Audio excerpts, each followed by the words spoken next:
Workstation graphics cards are not meant for gaming. I mean, let's just think about it. I mean, the whole purpose is for the whole workstation thing, the whole computational big number words that I can't pronounce or think of, and that's what they're for.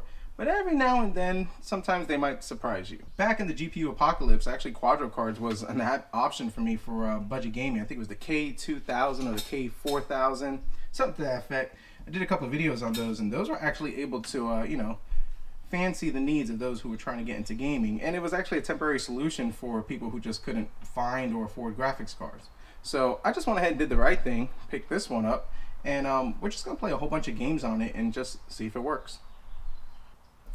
So now this is the NVIDIA Quadro. It's the whole M4000, M for Maxwell, released back in 2015. Has the whole 8 gigs of DDR5. The GPU clocks are 773 megahertz, memory clocks 1502, and the TDP for this is about, I think it's 120 watts. Yeah, 120 watts. And they kind of recommend that you have a 300 watt power supply. So just like any other graphics cards, take it apart, clean it, look at it, fresh thermal paste, and we'll see what it does. So let's get started with these two, or 4. Now, does anything else need to come loose? Probably. We got screws up here, screws over here, so let's just take everything apart.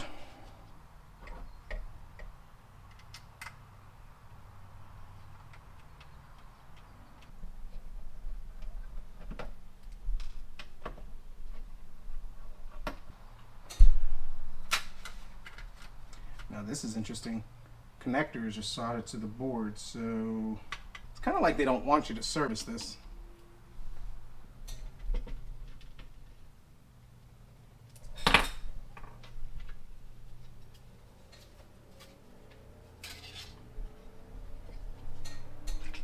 Now let's see, can we take this thing apart? The top cover gives us access to this connector, so maybe if we loosen this power connector from where it sits, we could take this heatsink out and just maybe we could, kind of see what this little guy has to offer,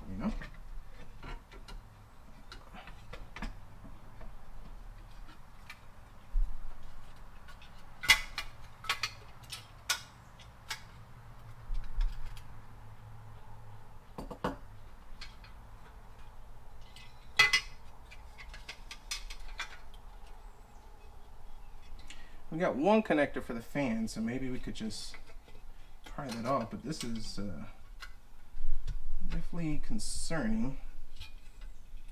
I mean, like, really? Did they have to do that? I mean, wow. Okay. Whew. That's a lot of work for probably what this card is worth. Dust bunnies, approved. And there we go. There's our prize. Can't say what's worse, this or the 3080 Founders Edition. So let's get to cleaning. Let's wipe off this thermal paste. Let's do a feel. Actually, not as bad as you'd think. Still a little, got some moistness action going on, so it's not terrible. We want to squeeze every little FPS we can out of this joker, so let's give it a fighting chance. Psh, brand new, mint. Same thing over here. Let's kind of get this guy out.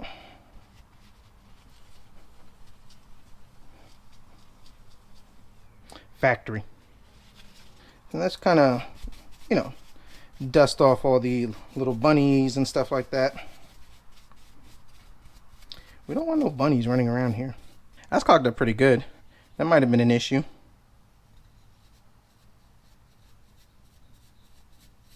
Just get the big chunks out so it don't get blown in. And then we'll take our air duster and get all that junk out. It's okay, little graphics card.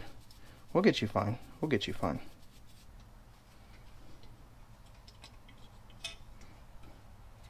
Same thing with this.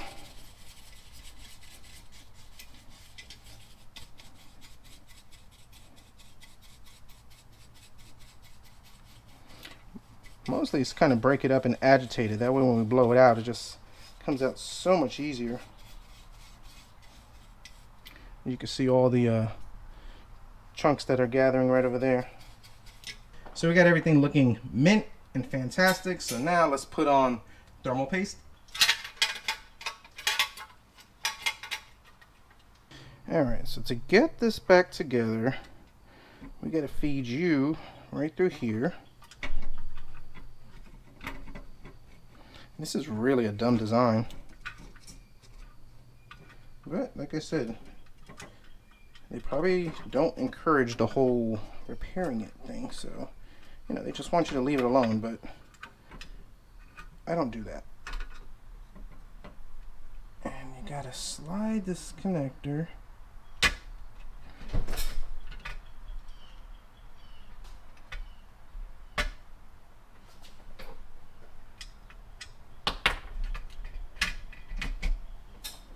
just like so. Push that down. Let's get these cables routed where they're supposed to go. Pop this piece in, because that's kind of what holds, you know, the power. Alright, so I will say reassembly was a lot easier than disassembly, so I'm not going to bore you with the whole putting the 10,462 screws back in. So let me put it back together and we'll jump on the bench. I will say, it is always a great feeling, and that will never get old, when you take apart a graphics card and it works after you do all the damage, repairs that you do to it. So anyways, on NVIDIA's website, and as you can see, we still got recent drivers for this Quadro M4000. Yeah, M4000, so March 30th, 2023, so hopeful, although this is not for gaming. So I've been running this card for about 30 minutes, maybe 45 minutes. So graphics 772, memory 3005. Temperatures on this thing is toasty, 70 degrees Celsius. And considering, I mean, it's a blower card, I get it, but then again, it has kind of a Mickey Mouse cooler, so little concerning is a possibility of bad contact and pace. Not 100% sure. I'd have to look at the norms for it, but for the most part, it works. 1080p, and for those who don't know, this is the X299 7800X, 16 gigs of DDR4. So let's try some games. Let's see what the temperatures look like, and see if this thing could do anything. All right, so on to the Fortnite. So 1080p low settings, 50 frames per second, and when we get into a battle royale type situation, we're averaging about 40. Surprisingly, the only good thing about it is that it's smooth and it's stable. Now, we are running the DirectX 3D 12, all that good stuff. And I'm sure if we go to 11 or performance mode, we probably could get closer to the 60 frames per second. But even the dips to the 40s are not terrible. The game is not stuttering. But as you can see, our GPU is pegged out at 99, 100%. CPU is 14%. So, I mean, it's not a gaming graphics card, but it's still ideal. I mean, if you have a workstation like this and, you know, you're playing in the whole office, you might be able to play a couple of games of Fortnite on your breaks, right? Shadow of the Tomb Raider. One of my favorites. Still play this game. Probably beaten it about 3 or 4 times. But anyways, so in a scene like this, we're looking at 80 frames per second. But when you get into a scene that's more involved with people, I've seen lows of 40. But I will say, one thing I will say about this graphics card is that the stutters and the dips are not as bad. They're very stable and consistent. Now, like I said, GPU 100% pegged out. CPU 33%. Even though it has the 8 gigs of DDR5, you still run into the fact that these drivers and this card is not optimized for gaming. So for our averages, let's see, the minimum was 36, the max was 87, our average frames per second was 50, which, like I said, playable, looks pretty decent, definitely an option. So let's move on to the last one and then we'll wrap this up. Now, Cyberpunk, a little bit of a stretch. 1080p low settings, I mean, I'm seeing as low as 24, 25, but the stutters are not bad. I mean, this is still kind of playable. I mean, in an intense scene like this, you're probably dripping down to the 25s, but I think that's one thing I will say about this graphics card is just the stutters are just not there. I mean, I've seen it in other graphics cards, but let's kind of look at it right now. So averaging 29 points, so let's say 30 frames per second, drops to 21, max 40 frames per second, 1080p low, and I'm sure if we do some tweaking, we probably could get this to run a lot better. But, I mean, considering you can game on this. So now let's talk about the value of this graphics card. It is not a gaming graphics card. That's not what it was for. But can you game on it? Yeah, just don't expect to get the greatest FPSs. So now the value of this graphics card, they sell on eBay anywhere from $80 to $120. If you think about that, you can actually get a gaming graphics card that is going to perform better than this. So would I recommend going out and buying this graphics card to game in? Absolutely not. When would I recommend it? So this is a separate video that'll have that'll be coming out, or it's already out. So it's the HP Z440. I paid $120 for this on the whole eBay, which was pretty good, and it came with that graphics card. So if I wanted to, I could flip this graphics card. Let's just say, make math easy, just for $80, and I only paid $40 for this computer. That's where the value comes in for. Or better yet, if you're just looking for a computer that you can kind of just buy, play some games, get started, get your feet wet, you could buy one of these servers that people have just retired, probably pop in an SSD, some of them come with them, some come without them, and just game on the go, and then upgrade as you get the chance to get more comfortable with tinkering with your computer, or as your budget allows you, so you can upgrade to something better. Now, there are some Quadro graphics cards that are actually pretty good for gaming. They're out there, but you're going to pay a lot more for it. One is like the A2000. I think that one goes for about $200-300, which, just looking at things that I've read and seen, almost equivalent to like a RTX 3050. That's an option, but you're going to spend a lot more money for that when, like I said, you probably could get a graphics card designed for game. Well, you can get a graphics card that's designed for gaming. That's going to give you a good performance. I mean, overall, it's not a bad little graphics card. I'm mostly going to use it to flip it so I can kind of recoup what I got invested into this one. And then, like I said, I'll talk about that in the other video. If you check that one out, we'll put a better graphics card in here, get more bang for the buck, and get a better flip.